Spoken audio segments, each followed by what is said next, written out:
I want to welcome everyone to our Sunday morning Bible class, and I'd like to welcome everyone to Mission Sunday. You are a very important part of our march to missions this year. Hadn't it been nice to be able to have them spread out throughout the whole month of March and not just today on Mission Sunday? We've been able to schedule our speakers throughout the Sunday evenings in this month, and we appreciate your participation and for your generosity in all of our mission works.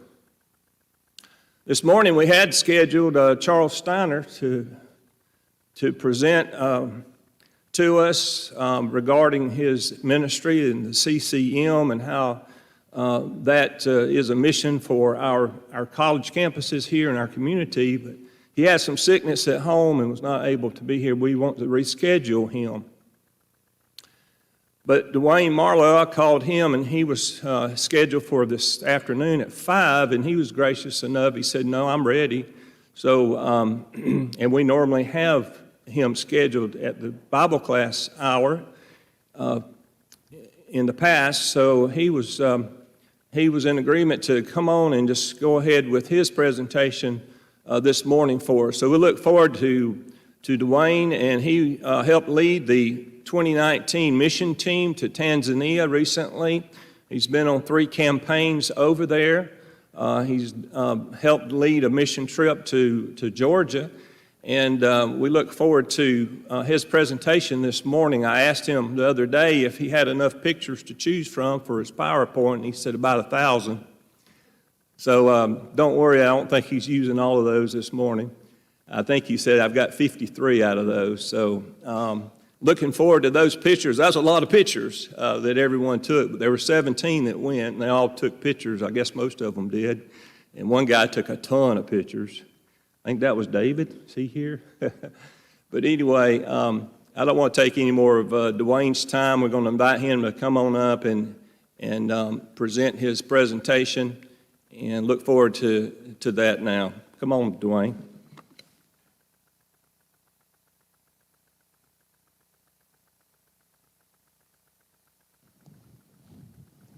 Good morning. I want to thank y'all for coming out this morning to hear the presentation that I have for our Mission Sunday. And I got a little study first, and next will be the presentation that for our 2019 mission trip to Tanzania, Africa. For there's no distinction between Jew and Greek, for the same Lord is Lord of all, bestowing his riches on all who call on him.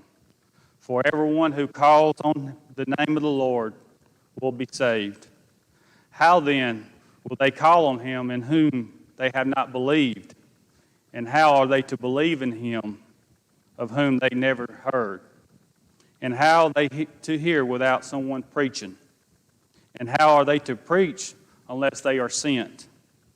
As is written, how beautiful are the feet of those who preach the good news. Paul is speaking in Romans chapter 10, verses 12 through 15. So, why do we go? Are we not all called to go into the world to preach the gospel to every nation? Going shows action, intent. You don't go very far without a plan, a map, a mission. Going doesn't mean around the world for all members, but it does mean go from inside your home, go around your workplace, go into this church building, go at the ballpark, go at the grocery store. Go simply means go. Why do we go to Tanzania, Africa? To feed the hungry, to give drink to the thirsty, to harvest the fields. For he satisfies the longing soul, and the hungry soul he fills with good things. Psalms 107, verse 9. Jesus said to her, everyone who drinks of this water will be thirsty again, But ever who drinks of the water that I will give him will never thirst again. The water that I will give him will become in him a spring of water welling up to eternal life. John 3:13 and 14. Don't you have a saying? It is still 4 months until harvest. I tell you, open your eyes and look at the fields. They are ripe for harvest. John 4, verse 35. In order to take the spiritual food to these people in Tanzania, much preparation, prayer, and financial support is needed. I want to thank this congregation for their generous financial support of this work, along with all the other congregations, friends, and loved ones who have contributed. I want to share with you the 2019 mission team and the good work the Lord was able to provide through their efforts.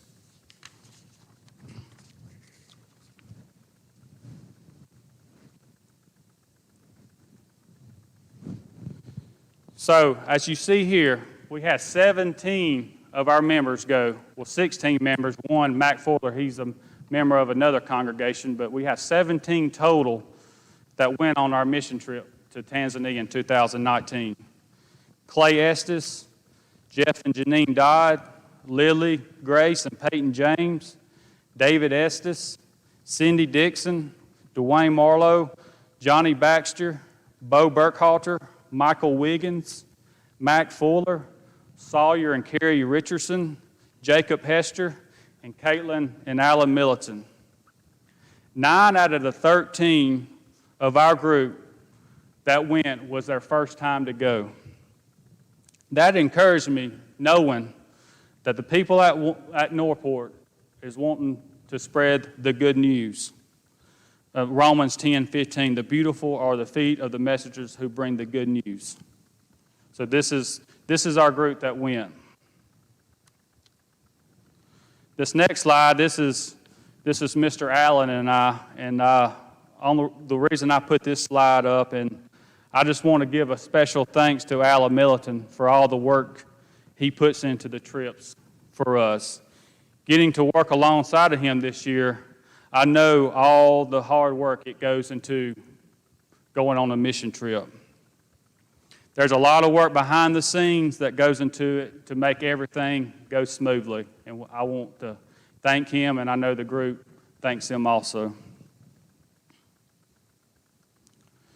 This picture is, we arrived in Tanzania Saturday night, and this is us walking to church Sunday morning. You know, it was kind of jet lag, but we got on up and we got to services, and this is us walking to our congregation Sunday morning.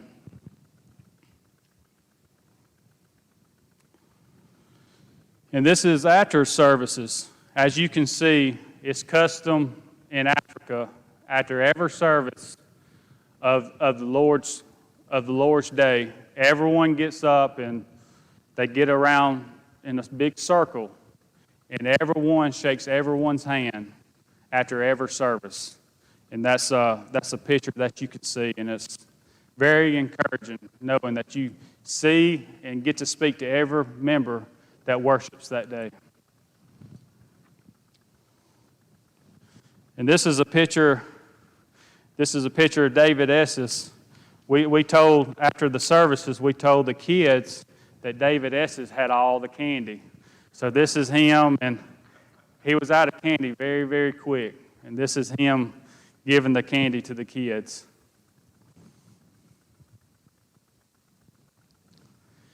And this, as we went to Mosquito River to conduct our mission trip, we kind of had like 3 or 4 parts to it. We had a children's seminar, we had a men's, we had a adult seminar, and we had construction projects that we done, and we also had Bible studies this time. So these 2 pictures are of the children's seminar, and you can tell how happy the kids are just to be around us and just get to congregate. And this is Miss Cindy doing a game with them, and the other picture is them coloring pictures, and we had stations set up, so they kind of alternated stations for the children.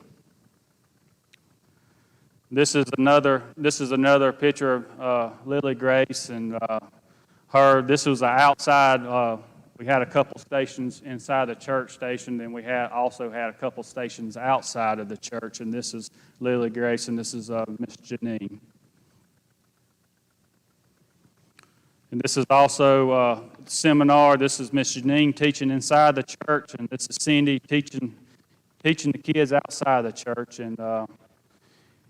And again, on the children's seminar, it ain't just going over there and let's just do the children's seminar. You know, there's a lot of preparation that goes into it before we even go, because we have to get all this material up and get it all packed up. So each of us, of the people that went, they put a lot of hard work in the 2 weeks we were there and the 2 or 3 months, 4 months before we even went. And this is starting a Bible class, Bible studies. This is Peyton up front, sitting on the ground, studying with people. This is Miss Janine on somebody's porch, you know, teaching. And like I said, we had 5 to 6 groups that went out and studied with everyone. And on average, they would do about 3 Bible studies in the morning. Then they would come for lunch. Then we would do about 3 Bible studies in the evening. So having 5 or 6 groups doing about 6 Bible studies a day it counts for a lot of Bible studies, and we were very blessed on that. And this is just transportation. You know, we had 3 vans that time because we had so many people going, 17. And this is just one picture of transportation to get to the Bible studies. You know, if we couldn't walk there, you know, we had to get in the van and go. And this, you know, it ain't like America where everybody has to put on their seatbelt. It's in Africa. It's like how many people can you put into a van? So it could be anywhere from 10 to 15 people in a little mid-sized vehicle. So that's just a picture showing you that how many people we can get in a van. And this is Janine and Miss Cindy with their translators. And each of us had to have a translator because a lot of places where you go, you know, they don't speak English, they speak Swahili. Some people speak, you know, a little bit of English, but, you know, you always got to have a translator, you know, wherever you go, just in case, you know, if you need to tell somebody something.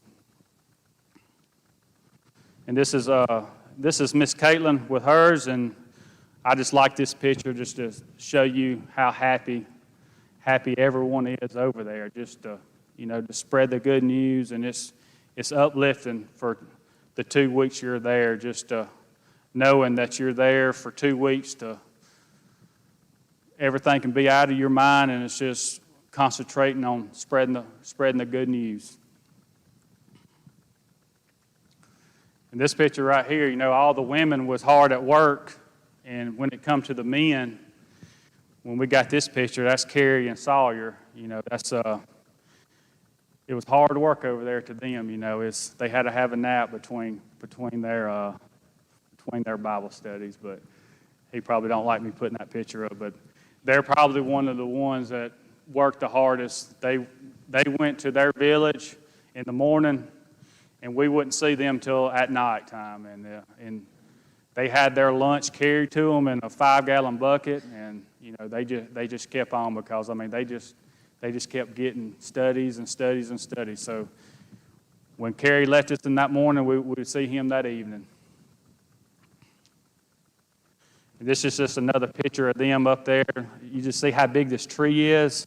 I mean that's 6 people, and you know, and that's just them sitting around and. That's 2 other Christians with them. Mr. Jeff was with them this time, and David. And our construction people this year, we wanted everybody to go on Bible studies. We just didn't want them just to do construction this year. So everyone that even did construction went on Bible studies. So that was one thing we were wanting to do this year, you know. But everyone that went, you know, at least went on one. But everyone went on multiple Bible studies, so that was a blessing for everyone. And this is another Bible study. This is afterwards. This is them buying some fruit, just to get by for the rest of the time. So this is just a picture of them buying some fruit, to get them through the day. This is Mr. Bo Burkhalter, and this is him at Mosquito River. He's showing somebody something, and maybe doing a Bible class, or just having a conversation, with the people in Tanzania.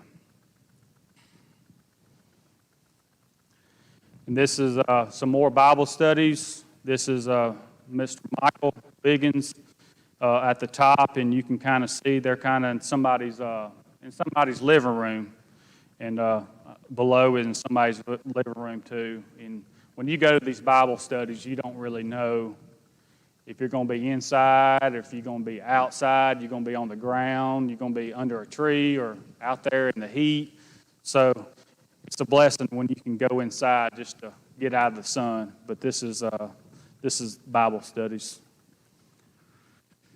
And this is some more. Like I said, we had 17 go, so we have a lot of Bible studies and a lot of pictures of them, and that's Sawyer, and that's Michael again, teaching, and Sawyer's outside, and Michael's, under a porch that's held up by a piece of stick. And like I said, that's in a mud hut, and just you got mud huts, you got brick structures, just everyone is, lives different over there.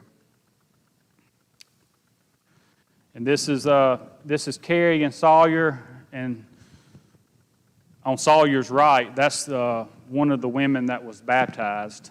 And so I wanted to put this, and this is everyone that studied with them, and this is one of the ladies that was baptized for Carrie and Sawyer's Bible studies.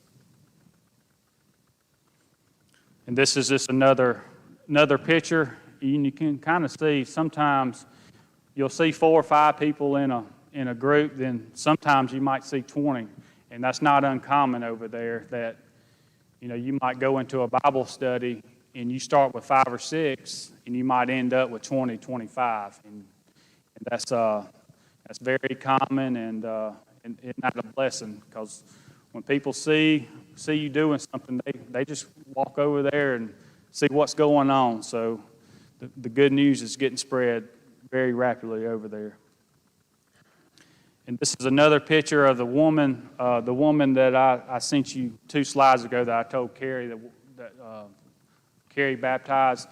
This is her son to the left of Carrie in the Tanzania shirt.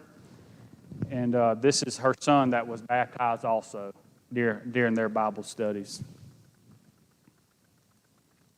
This is Mr. Jacob and Mac Fuller. They went on many Bible studies too, and they actually went into the Maasai area.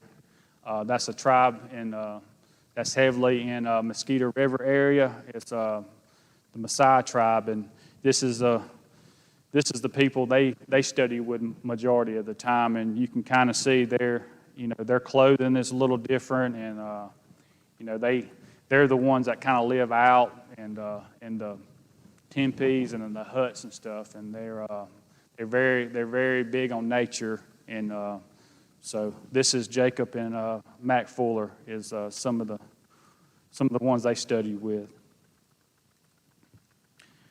And these are the baptisms. I have 4 or 5 slides I want to show you of the baptisms, and like you said, we have this baptistry here that we don't really have to worry about. We just get our clothes on, and we don't have to get wet, and it's luxury for us. But you go over there, they're in their clothes, they pull their pants up, and look at this water. You can't see through this water, and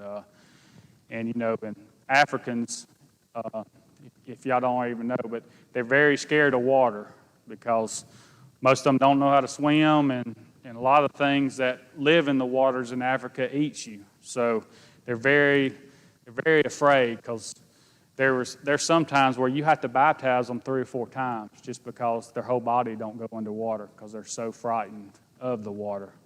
But this is one of the baptisms in one of the rivers there.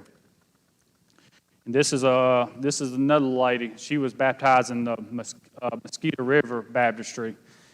And I have a video of it if you want me to show you, but it's not on this PowerPoint. But this video, it'll show you how scared this woman was at getting baptized. It took them forever to get her whole body underneath the water just because she was so frightened. And this water, I mean, we're not out in a river. This is a baptistry. I mean, this water is knee-high to me. And it's a blessing, though, that these women, they're scared of it, but they don't care. They want to obey the gospel. And it was a privilege to see Kerry that he got to get out there in the river and baptize himself. And this is one of Kerry's baptisms that he had up in his village. And like I said, this is probably the same river that you saw the other. And this water is not standing still. We're up on a mountain, and so this water is moving, and so it's good to see that they don't really care where they get baptized as long as they do. And again, this is another baptism that Kerry did, and probably in the same area that they went to begin with. And this is David By. This is at Mosquito River Church, and this is a picture of the baptistry at Mosquito River. And like I said, it's just a concrete around and got a little bit of water. You can kind of tell on his leg. I mean, it goes up his leg just a little bit. And this is another precious soul getting baptized into Christ. And this is a picture of McGarry Church. You've probably seen this before. The past, not this time, but the 2 other times that we went, this is the one that our group constructed or helped construct. We kind of built this from the foundation up. We the roof on it that one year, and got them doing church in there, doing Bible classes and preaching in there. Then they did all the bricks when we were gone. Then the second year we went back and did the windows because they had problems with people coming to get their church pews, because the wood is very expensive over there. So they'd come in there and try to steal their pews because the pews were made out of wood. So that's the second time we were there. This is we welded up the windows and the doors. But I just want to show you a picture of the church at McGarry. And like I said, we did another seminar, adult seminar, Saturday evening, right before Sunday worship. And I asked Kerry, to do this before we even went, and gave him the topics. And we had a 2-session. One went for about an hour or so. Then we had a little break. Then we had another section. I think it started at 4 o'clock that evening. But it was on multiple wives is the first section, and the history of the church was the second session. But you can ask Kerry when he probably didn't know what was coming to him. But on the multiple wives, he got many questions because over there, it kind of shows you how much money you have as multiple wives and how many children that you have and how much cattle that you have, because more kids and more wives you have, more stuff you have. So when you go over there, we have our struggles over here, and that's one of their main struggles over there where we're at is a lot of people having multiple wives. So we did a seminar on that, and it went very, very well. And all the questions was answered, and Kerry did a very good job with it. And this is a Sunday at church. This is Sawyer. He led a Bible study in the village that he preached, where they taught all week, and we're blessed to have Sawyer teach one of our Bible classes during worship. And this is Clay Estes. He did our Lord's Supper on one of our worships. And, when we go over there, we try to, they let us, they let us conduct the worship. So all the men that go over there, they have the opportunity to do something in worship. It's Bible class, preach, lead a prayer, or do the Lord's Supper. They usually do the song leading just because of the language and everything, but we try to do everything else, during the worship. This is Mr. Johnny Baxter. He led one of our worships. That's at McGarry. You can kind of tell the windows. This is the church that he was a part of, doing the windows and everything. So he went down there to, teach the gospel. I think he did the Bible class, and Mac Fuller did the preaching there. And this is at another church in Gore where Carrie and Sawyer and other ones that did most of their Bible studies. And as you can see, this is the church building, and that door is the church building, but the other half is somebody's home. So, like you said, it's a very, very small church building, and like somebody's gracious enough to let us use that, and their home is right next to it. So it's a blessing for the family to let us, have worship there that day. And we did Bible studies, and like I said, we had another mission when we went over there, is to help them out with some construction. And like I said, this is where they prepared all the food. This is just a big hole out there in the middle of, right beside Mosquito River. If you want to look to the right of him, that's where the church building is, and they have this hole down here, and that's where they prepare their food for their school that they have there, and that's where they prepare the food for us, and that's how they prepare the food for everyday needs. And you can tell it's just an open area, and they just go on all day cooking. And they started up in early in the morning because everything's on open fire and everywhere. So one of the things is like, what can we do to help y'all this time, construction-wise? And they said, well, it would be nice to have a kitchen that had a roof on it to get us out of the elements. So that was one of our missions. So this is the frame. We were, Johnny and the other ones, they were putting their heads together. They said, well, what can we do? What can we do, to hurry up the process? Because we were trying to think are we going to get this done, before we leave? So we called it a Dollar General. There was a house that was behind the church building that we would go, and they would have little drinks. They'd have a little bubble gum and we called it the Dollar General. And there was one day we went over there. There was 4 or 5 of us went over there, and in the corner of our eye we saw this metal frame. And said, that answers our problem right there. We don't have a lot of time to do this, and we found this, so we said, is this for sale? And like you said, in America, everything's for sale at the right price, but everything's pretty cheap over there, so we bought that at a very reasonable price, and this is us taking it from there and taking it to the church building, and we did it ourselves. And this is the end product. Like I said, we didn't do all this when we were there, but we did some of it. But this is kind of the end product. This is their new kitchen now. And instead of being in that hole that they have at least roof over their head. They have concrete, around them, and just to get them out of the elements. And this is the inside. Instead of just having it out and outside, this is their oven and stove that they get to cook on now. And another project is we didn't really do this to the end of the trip. We had a little bit of extra money that we had, and we had some money that actually came in at the last minute.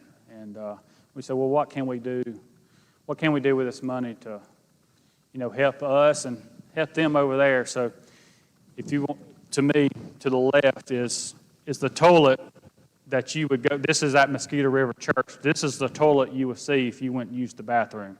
Like I said, it's a hole in the ground, and you got some water that flushes down. So, for men, that's fine, but, for our ladies, it was kind of difficult for them because we used to stay closer to the church building, but with this amount of people, we had to actually stay somewhere else this year. You'll see where we stayed earlier. So we said, well, what can we help them with, and what can we help ourselves with when we go back over there for it to be more convenient for Americans also. So this is the toilet they put in on the right side, and so it's Americanized bathroom for them and for us also when we go over there. And another thing was the school over there, the School of Preaching. They house people over there, and they have bunk beds and other structures over there, and half of the beds were broken, half in here. I mean, they're pretty rough on their stuff sometimes, so we rebuilt some of the beds, and we repaired some of the beds, and this is Clay Estes, doing some work to the bunk beds. And this is another picture that show you that this is normal transportation. When you say you get closer to them, you get close to everyone, over there, but it's a blessing. And like you said, how many people can we get in there? Because you don't want to get left behind and wait for the van, because if you say, well, I'll wait for the next van, it could be another hour for you to get home. So it didn't matter. You got in the van that was leaving right then. And this is the house. It's not really a house. It's kind of a resort that we stayed at. And this is the top picture of where we stayed, and it was very nice. Everyone got their own room. The couple stayed together. I think Alan and Bo shared a room, but everyone else got their own room, got their own bathroom, and they gave us I think we spent less on this one as we did on past, and we got a real good deal on it, and it was a blessing. And like you said, you see the bottom picture, and another blessing was we got done about around 5 o'clock, and a lot of times we had to go and prepare our own meal at night because we didn't really want to go sit in a restaurant, because it really took at least 2 hours to eat. Especially 17 people. They're not like us where they prepare the food, and when you go order, they don't prepare the food until they know you're going to eat it, because they don't waste stuff like we do. So, but there was 2 cooks at that resort that they started preparing our food before we got there. So we ate within 30 to 45 minutes, after we got back to our house, and that was a blessing, and that helped us out. I mean, that helped Alan out. That helped all of us out, that we didn't have to come back early, because a lot of times Alan would have to come back 2 or 3 hours early just to start up the food, and that helped us out, that we got a little bit more done than we usually do. But there's some people that's out of that picture, but that's the table they had set up in the courtyard, and that's our group. And if y'all didn't hear, when Alan was talking about, his bucket-by-bucket presentation in the first, and when he was talking about, people go get water out of mud puddles and rivers and stuff, and this is one of the rivers, actually, they go get their water. And I just wanted to put this picture up just to show you that this is the water that they go for their everyday needs. If it's water to clean their clothes, water to drink, water to do this, and this is one of the areas that the locals go to get their water. And that just kind of shows you, bucket by bucket, how much it means to the people to have at least clear water. I mean, we're talking about muddy water here, just to have something, clear to drink and do other stuff with. And this is just, this is to the left, this is kids. Like you said, I mean, we have other people talking about how young they are when they start working. I mean, you can kind of tell, look at this young child in the middle of the road. I mean, he's 5 or 6, or, you know, and this children, she's carrying a goat, and a lot of times the children would herd the animals. So this is just a picture, and this is the picture on the right. It was pretty funny. This is a motorcycle carrying about 5 mattresses, and this is their delivery service in Africa. So this is I don't know how he done it, but he got it there. This is a woman right here carrying a big sack on her head and balancing it, and it amazes me of what they do. And this picture to the right, this is our market where we got some of our food, and we just wanted you to see this. Me and David and a couple others, we walk through there and then get bananas, fruit, pineapple, beans, rice, and stuff like that. But at the close, you know, I wanted to just show you a few pictures of our safari. This year we were blessed. We didn't get to go into the heart of it, but we got to go into the lower levels of the Serengeti this year. So it was a blessing. And this is just a few pictures of that safari. And that's and on the top picture, now that's wildebeests and zebras. You could see. I mean, you couldn't look far enough until see the animals. I mean, this is from miles and miles and miles, and that's a hyena on the bottom if you didn't know what that was. This is zebras. You've probably seen them before. This is how close we got to the line. You know, it was from me to that bench right there, and there's probably about 4 or 5 of them in that little area right there. And the lady line, she opened her mouth for us, so we got a picture of it. And this is the elephants. You see their tusks, how big they are. And this is on the top picture is the cheetahs. That's the first time I ever seen cheetahs. I've been there 4 times, and that's the first time I've seen cheetahs. And that was a blessing. Them Apollos on the bottom. And that just sums it up. That's Miss Lily Grace just, you know, just waving at the camera, and you can just kind of tell how happy everybody was. But in conclusion of this, and we'll be dismissed after this, I just want to read this to you. There is either Jew or Greek. There is either slave nor free. There is no male and female, for all are in one in Christ Jesus. Thank you all.